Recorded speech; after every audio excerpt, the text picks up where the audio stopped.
All right, this was one of my favorite things I wrote. Hope you enjoy it.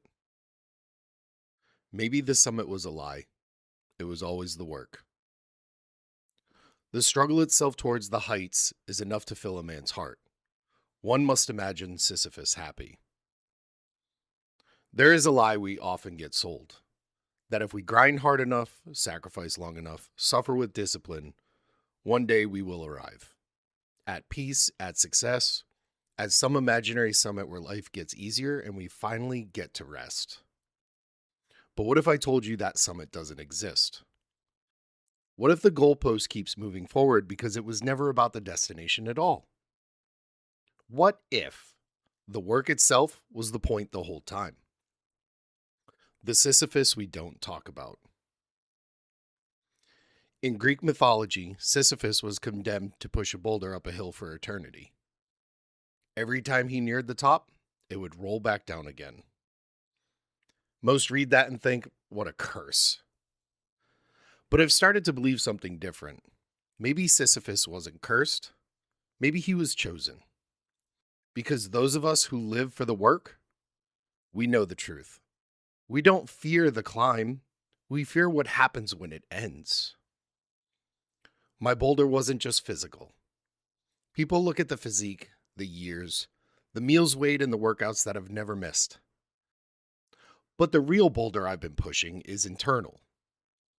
It's the discipline forged through discomfort, the self-respect earned in silence, the storm that used to live in my mind, now replaced by a stillness I bled for.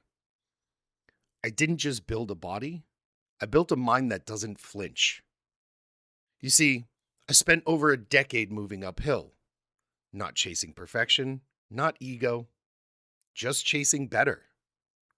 Grinding to prove myself that I won't fold, that I'll always show up. And yet sometimes I catch myself wondering, what happens when I get there? When the show is over, when the goal is reached, when I'm told I've made it. That's what scares me. Because deep down, I know I wasn't made for the view. I was made for the climb. The lie of good enough. Let's be honest. Most people are sprinting towards the lowest level of effort they can get away with. They hit the bare minimum and call it balance.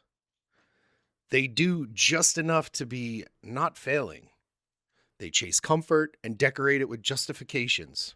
I've done enough. I need more rest. I deserve to relax. But guess what? Here's the brutal truth. Good enough is a death sentence for your potential. And most people die with a version of themselves still locked inside because they weren't willing to suffer to become it. The work is the point. High achievers don't live in the illusion of done. They live in the friction, in the drag, and in the discipline. And the strange part is, they find peace in it. We don't push the boulder because we hate ourselves. We push it because we know deep down, the man we become in the climb is the man we're proud to live with. So we shoulder the weight again, and again, and again. Not because we expect the summit to be different, but because we are different each time we rise. So ask yourself, are you chasing comfort disguised as success? Are you living just to coast? Or are you becoming someone you can truly respect? Have you mistaken balance for giving up? Are you settling at the halfway point when you're built for so much more? Because you have two choices.